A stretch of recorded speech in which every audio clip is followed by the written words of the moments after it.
నమస్తే. Welcome to గాంధీవం.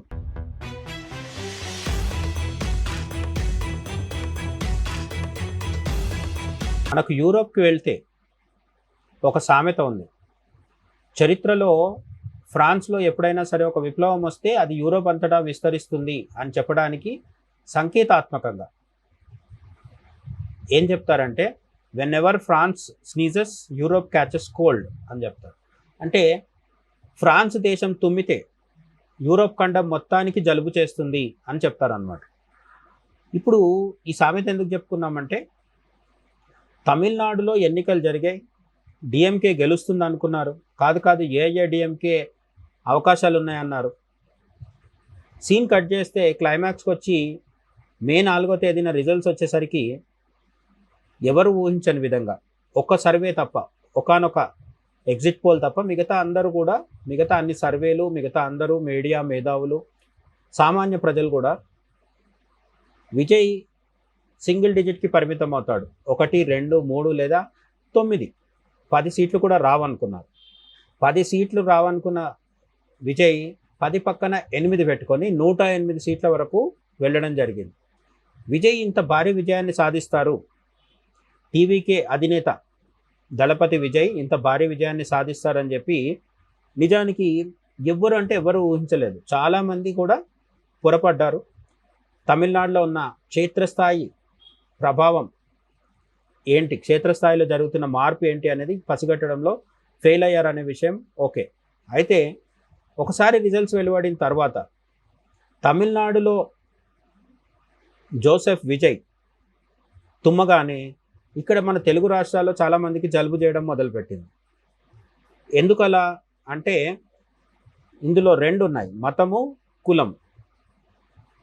సాధారణంగా చాలామంది పవన్ కళ్యాణ్తో పోల్చి, పవన్ కళ్యాణ్ 10 ఏళ్ళు కష్టపడితే డిప్యూటీ సీఎం అయ్యాడు, జోసెఫ్ విజయ్ 10 నెలలు కూడా కష్టపడకుండానే సీఎం అయిపోతున్నాడు అని చెప్పి చాలామంది హడావుడి చేయడం జరిగింది. దీంట్లో చిన్న ఎక్స్ప్లెనేషన్ ఏంటంటే, తమిళనాడులో ఉన్నంత సినిమా పిచ్చి, సినిమా హీరోలకి ఓట్లు వేసేసే అంత వేలం వెర్రి తెలంగాణలో, ఆంధ్రప్రదేశ్లో లేదు. తెలంగాణలో మరీ తక్కువ, ఆంధ్రప్రదేశ్లో సినిమా ప్రభావం ఉన్నప్పటికీ సినిమా నటుల్ని ముఖ్యమంత్రులు చేసే శకం ముగిసిపోయింది. ఎన్టీఆర్ సీఎం అవడంతోనే ఆ శకం ముగిసింది. తర్వాత వచ్చిన చిరంజీవి ప్రభావం కూడా తక్కువే ఉంది. కానీ పవన్ కళ్యాణ్ మొదటిసారి పోటీ చేసినప్పుడు 2 చోట్ల ఓడిపోయి కూడా 10 ఏళ్ల పాటు పట్టుదల వదలకుండా, పట్టు వీడకుండా తన రాజకీయం కొనసాగుతూ పొత్తులో భాగంగా అయినా సరే తనకు 21 ఎమ్మెల్యే సీట్లు ఇస్తే 100% పర్ఫార్మెన్స్ చూపించి తన సత్తా చాటి డిప్యూటీ సీఎంగా మారడం జరిగింది. కాబట్టి తెలుగు రాష్ట్రాల్లో సినిమా వాళ్ళకి ఓట్లేసే వాళ్ళు లేనప్పటికీ పవన్ కళ్యాణ్ 10 ఏళ్ల పాటు నెట్టుకొచ్చి తను డిప్యూటీ సీఎం అవ్వడం అనేది ఒక గొప్ప విషయం. అలాగే పవన్ కళ్యాణ్కి మతపరమైన ఓట్లు పడే అవకాశం కూడా మనకి ఎక్కడ కనిపించదు. ఎందుకంటే ఆంధ్రప్రదేశ్లో హిందుత్వ ఓటు బ్యాంక్ అనేది పరిమితంగా ఉంటుంది, అది పెద్ద సంఖ్యలో ఉండదు. అలాగే ఆంధ్రప్రదేశ్లో ఉన్న హిందూ ఓటర్లు పవన్ కళ్యాణ్ హిందువు కాబట్టి ఓటేస్తారని అనుకోవడానికి లేదు. కానీ తమిళనాడులో జోసెఫ్ విజయ్కి తమిళనాడులో ఉండే పెద్ద క్రిస్టియన్ ఓట్ బ్యాంక్ ఆయనకు మతపరంగా కూడా మద్దతు ఇచ్చే అవకాశం మనకు ఎక్కువగా కనిపిస్తుంది అన్నమాట. నిజంగా క్రిస్టియన్లు ఎంతమంది విజయ్కి ఓటేశారనే విషయం లెక్కలు తేలాల్సి ఉంది. కానీ వాళ్ళు కూడా సహజంగానే ఓటు వేసే అవకాశం ఉంది. ఎందుకంటే డిఎంకేకి తగ్గిన సీట్లన్నీ టీవీకేకి రావడం జరిగింది. డిఎంకేకి సంప్రదాయబద్ధంగా క్రిస్టియన్ ఓట్లు పడతాయి. ఆ ఓట్లు విజయ్కి మళ్ళీ అనడంలో పెద్ద సందేహం పడాల్సిన అవసరం లేదు.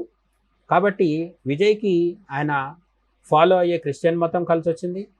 అలాగే తమిళనాడులో ఉండే సినిమా పిచ్చి అనేది కూడా అతనికి కలిసి రావడం జరిగింది.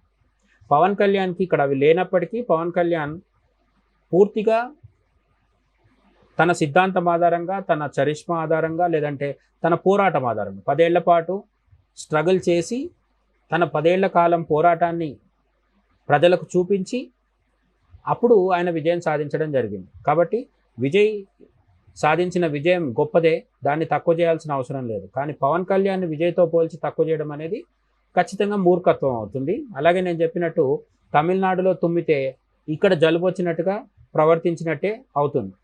అంతేకాకుండా తమిళనాడులో విజయ్ గెలిచిన తర్వాత ఆంధ్రప్రదేశ్లో ఒక పెద్ద గందరగోళం నెలకొంది.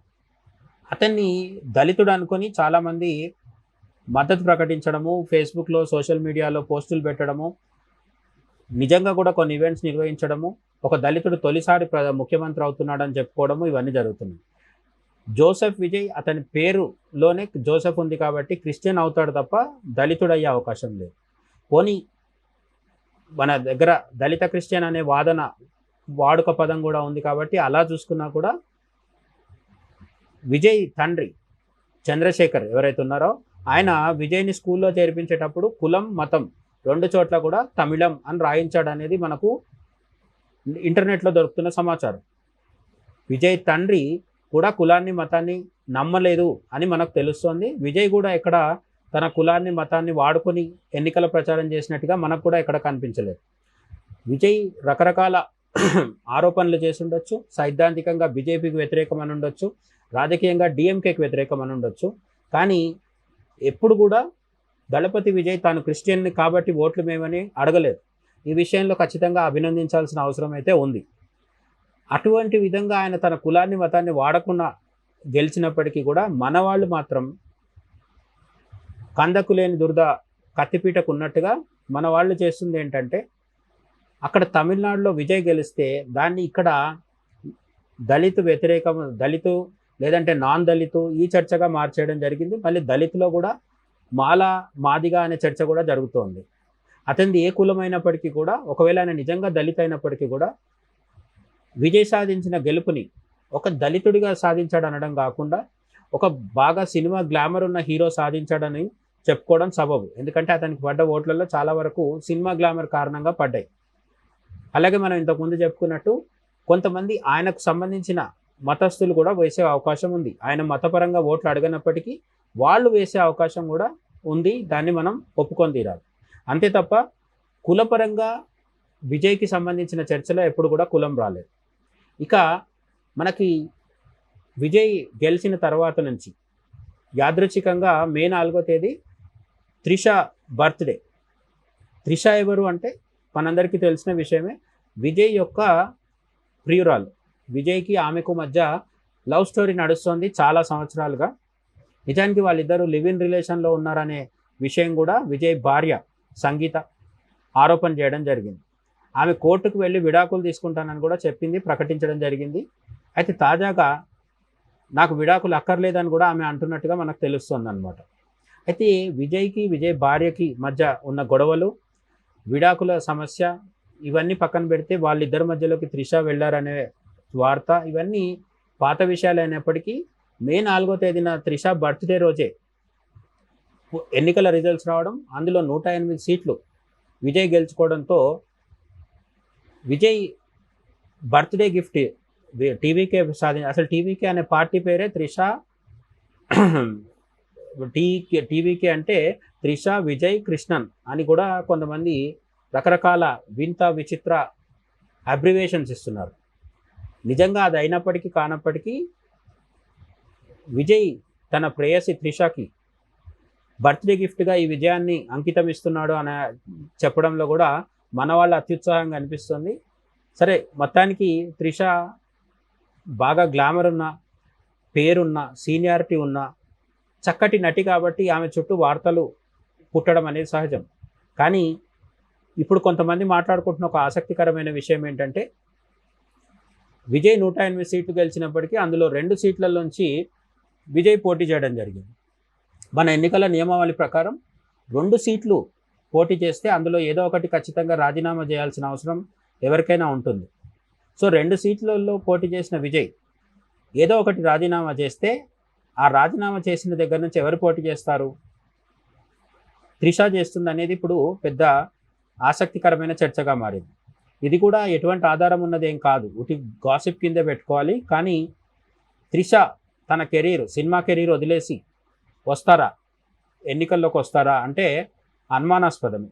ఆమె ఇప్పటివరకు ఎప్పుడో పాలిటిక్స్లోకి అడుగు పెట్టలేదు. కానీ ఆమె సీఎం అవ్వాలని ఉంది అని ఒకప్పుడెప్పుడో చెప్పిన చిన్న క్లిప్ని చాలా వైరల్ చేస్తున్నారు. ఆమెకి నిజంగా రాజకీయాల పట్ల ఆసక్తి ఉంటే మరి ఆమె పోటీ చేస్తారో లేదో మనం చెప్పలేం. పోటీ చేయడంలో తప్పు కూడా లేదు. ఆమె పోటీ చేస్తే గెలవడం కూడా చాలా ఈజీ విషయం. ఎందుకంటే విజయ్ గెలిచిన నియోజకవర్గం అంటే అక్కడ ఆల్రెడీ విజయ్కి మద్దతు ఉంది. ఆ ప్లేస్లో త్రిష వెళ్ళి పోటీ చేస్తే చాలా అంటే చాలా ఈజీగా గెలిచే అవకాశం ఉంది. ఒకవేళ త్రిష గెలిస్తే మాత్రం అసెంబ్లీలో అడుగు పెడుతున్న మరో జయలలితగా జనాలందరూ చూడడం అయితే ఖచ్చితంగా చూస్తారు. ఎందుకంటే ఒకప్పుడు ఎంజి రామచంద్రన్కి జయలలితకు మధ్య కూడా ఇటువంటి ఒక రిలేషన్షిప్పే ఉండేది అనేది మనందరూకి తెలిసిన విషయమే. చాలామంది మాట్లాడుకుంటూ ఉంటారు. అక్కడ ఎంజి రామచంద్రన్కి కూడా జానకి పేరుతో భార్య ఉండేది, జయలలితతో కూడా సన్నిహిత సంబంధాలు ఉండేవి. ఇప్పుడు మరోసారి సేమ్ అదే triangular emotional romantic drama repeat అవుతుందా అనేది వేచి చూడాలి. త్రిష పాలిటిక్స్లోకి ఎంటర్ అవుతుందా? మీరేమనుకుంటున్నారు? కామెంట్ సెక్షన్లో కంపల్సరీ చెప్పండి. మనం మళ్ళోసారి మరొక ఇంట్రెస్టింగ్ పొలిటికల్ వీడియోతో తప్పకుండా కలుసుకుందాం. జై హింద్.